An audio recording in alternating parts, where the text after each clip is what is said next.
when you look at this topic, I mean, I've had this conversation with, hundreds of worship leaders probably, and everybody kind of has their own flavor, their own feel, their own pace for that. And I think that you can be too frequent. I think you can be too frequent and too infrequent. So we kind of look at both of those. But I think you can be too frequent probably because people in the congregation are sometimes a little bit slow at picking up a song anyway.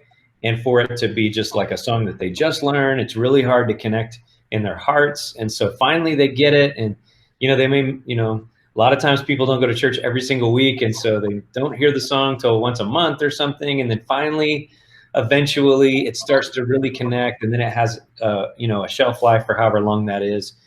So I think if you're introducing too many songs too fast, you probably get to a point where people never really get to that place of really soaking in a song or connecting deeply to a song, personally. Got to kind of know it first before you can get to the best place of it. Too quickly. Yes, you can't. I have discovered that even though I would like to see songs go introduced quicker, especially in a church where I felt like their catalog was lacking, and it needed some life breathed into it, you really shouldn't add into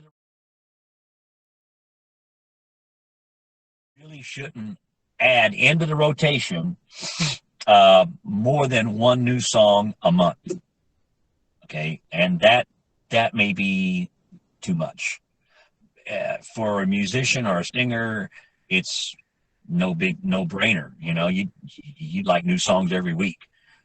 But for the people out there, the average Joe Blow, who the people aren't musically inclined, and what you're trying to create is a situation where you're allowing them to enter into worship. And if it's a new song, they're still trying to understand how the words flow and what the melody is. They're not going to enter in. And you're going to run that song through, and then you're not going to play it again for a few weeks or a month or two till you get through your rotation, and they're not going to remember it. I try to at least give it, the one song a month is max. Number, but we kind of think of it in terms of like maybe 10 to 15 songs in a year. Kind of like, I bet you there's been a lot of years where we've introduced 12 songs or 13 songs, something like that. So that's where we land, but everybody's got to kind of find their safe place on that.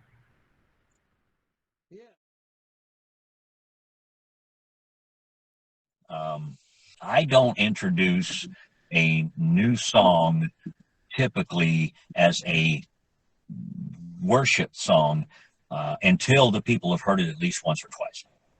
By that, I mean, you'll have, we used to do, I don't hear now, but you and I, we used to do an opening song to kind of get people to their seats. It wasn't something, we even put the words on the screen because I didn't want them to think it's time to worship. So we just played an opening song. That's when I used that opportunity to play a new song I was going to introduce to the congregation. They didn't know it then, but that's what I would do. And oftentimes I would do that at least 2 weeks in a row, to let them hear it a couple of times. You really got to pay attention to the Spirit of God and what the people in your congregation enjoy. And every now and then it's nice to bring back one of those songs that you kind of called out, and nice to bring it back just to play it so the people, I used to love that song, But you want to keep your rotation fresh. You want to keep new material coming in. And then you want to throw in a hymn or two. If you got a 4-song rotation, then one of those probably should be a hymn that everybody's kind of familiar with. Worship leading is a craft. And it's not about you. It's not about what songs you necessarily like or what songs you think should be played, or how well you sing or don't sing a song. Those things all matter, okay? But above all, above everything, should be what reaches the people. You're really trying to involve them in the service. You're trying to suck them into the service of the Spirit of God. Not trying to manipulate them, but you want them to be a part. You don't want to just be up there doing a concert. Okay, so you want to pull them in. So your relationship with your pastor, if you're a worship leader or a song leader, is paramount, key, and absolutely the most important thing that goes on? Does the pastor, are you with him or her on the same page in what songs you're doing, how you're doing them, when you're doing them? That relationship has to be key. We'll do a song, like if it's a new song, we'll do it 2 weeks in a row. And then we take a week off and then we do it again. And because we want to do it enough times to where it like really knocks in. I know other guys that do it 4 weeks in a row or 3 weeks in a row, then take a week off and do it again or something like that. But early on, when you introduce a song, like my recommendation would be, don't introduce it and then not sing it again for a month. Like do it a lot right off the bat to kind of get it into people's minds and hearts as quick as possible.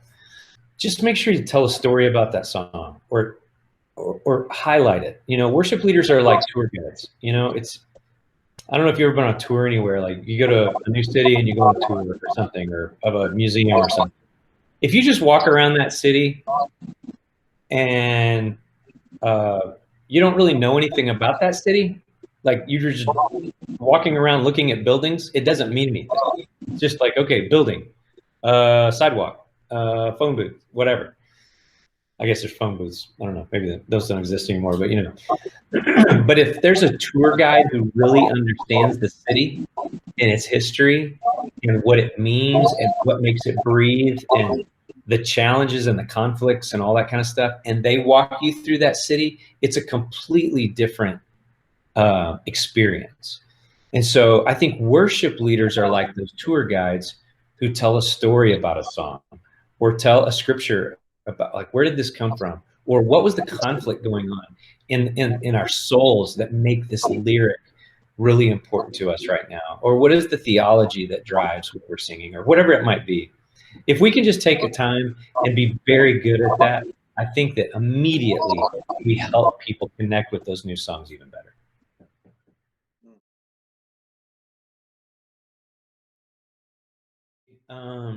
Don't try to do everything by yourself. You know, there's a lot of different roles of leading worship, from, you know, picking songs to leading band to tech to spirit building your team and relationship development and all that kind of stuff. And I would say, figure out as a worship leader what your lane is. Like, what are you best at doing? What do you bring to the table that is unique to other people? And focus your energy on that. And then find other people in your church and in your team and whatever to build around those other roles that are not your sweet spot. Stay tight with the Lord, number one. Stay tight with your pastor. Hopefully you'll develop a relationship with him or her that when they have something that they want to change or say to you, or maybe a suggestion, that you don't take it as, you don't be defensive about it. That you're not like, well, I must not be doing a good job. You don't know. They don't know what they're talking about.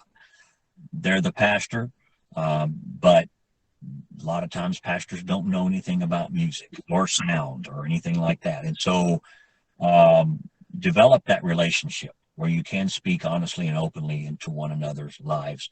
Be on the same page about what they're looking for in the service and what your expectations are from you, from the pastor. What do they want you to do and not want you to do? Those are always good, clear communication lines. And then lastly, pay attention to your heart. What is the reason you're doing what you're doing? Are you doing it to serve God? Are you really have a servant's heart? Or are you really kind of getting a little bit of charge out of people telling you how good you are? That happens. I know it makes us all feel good. It makes pastors feel good when someone says, boy, you preached great today. But what we have to remember is we wouldn't have that compliment coming to us if it wasn't for the gift that God gave us. God puts that gift in us. We didn't do anything to get that gift. Now, I will say this lastly, our responsibility as song leaders and worship leaders, even as pastors, is to get better. So I began my ministry by going to as many conferences on preaching as I could, because I wasn't used to doing that. I also, when I first started worship leading, my church invested in me, sent me to Willow Creek's artist summit 2 or 3 years in a row, and I learned a ton. Also, do a lot of reading. I told you there's a couple of books out there. They're older, but man, they hit the spot. One of them is Rory Nolan's Heart of the Artist. It'll help you develop a worship team. It'll not just tell you what you should be having, but how to develop a worship team. And the other one is Darlene Check. Remember her from Hillsongs. She has a book called Extravagant Worship. Those two books are the best I've found. So don't stop bettering yourself. Don't think you've reached a place where, okay, I get it now. I understand. Always try to better yourself. Always be learning and absorbing.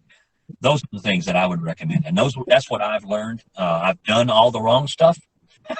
So what I'm telling you is the stuff that I know works, and I have learned it from other worship leaders and pastors.